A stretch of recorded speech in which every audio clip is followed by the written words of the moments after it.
Hi, it's Libby, I'm back again. So this is my station I've set up. It's got everything I need to show you how to make this delicious gunpowder potatoes.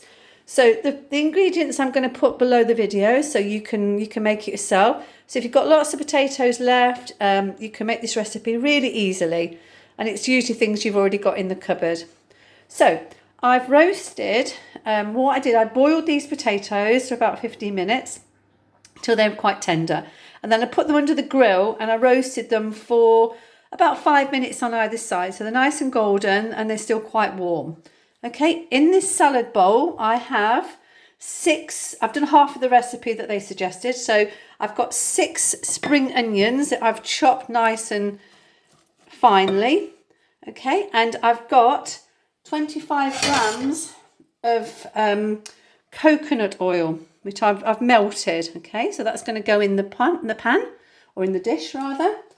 Okay, it says butter. Well, I'm trying to avoid dairy, so this has got coconut oil. Now, this is not coconut oil that's got the flavour in, you know, the coconut flavour. This is odourless. So I'll show you the company this comes from.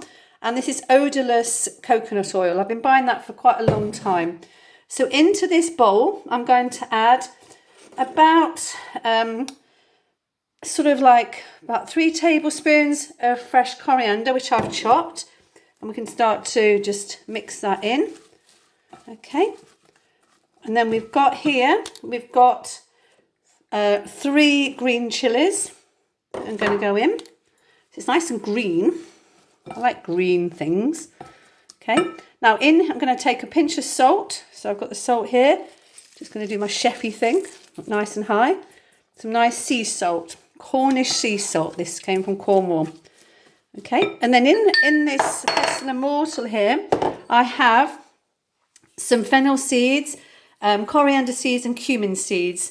You could use dry powder, but I've actually dry fried it for about 2 minutes. And then I crushed it in the pestle and mortar. So it's nice and crisp, crushed there. Okay, so I'm going to add that to the recipe.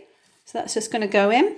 But you do need to fry it. So really you do need the seeds. You could use powder, but it's not going to taste quite so nice. Okay, so we've got that in there. And then we're going to add the potatoes. Okay, so we're just going to put those in there. Add in the potatoes. We're just going to mix them in, and we're going to add about one lime, juice of 1 lime, and that's going to mix in. Okay, it's kind of a bit difficult when you're doing it one-handed. I'm trying to show you the recipe. Okay, so that's pretty good. Okay, and then in this bowl here, I have a mixture, and this is actually called kabad masala. And it's a recipe that you put together the spices. So in here I've got chili powder, I have garam masala, and I have salt. Okay. It also says to put chaat masala. I didn't have any chaat masala, so just added a bit more garam masala. I'm not quite sure if that's going to work, but I've never made this recipe before. So here we go. So I'm going to add probably half of this, maybe just half, because I'm not quite sure of the taste of it. So again, I'm going to just mix it around because it's got the oils in. It'll just sort of blend in with all the wonderful ingredients.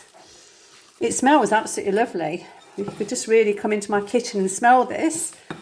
It's absolutely beautiful. So that's the first recipe. So it's called gunpowder potatoes. It's an Asian inspired dish. I've never made it before, so I'm going to have a little bit of this later on for my dinner, with maybe some roasted vegetables and some other bits and pieces. I've got some nice vegan yogurt, which you could probably go quite nice with it. So anyway, that's the first recipe. So if you wanted to know how to make gunpowder potatoes, that's the recipe. Very, very simple. And I'm going to sit back now and I'm going to enjoy it. Thanks so much for watching. Bye.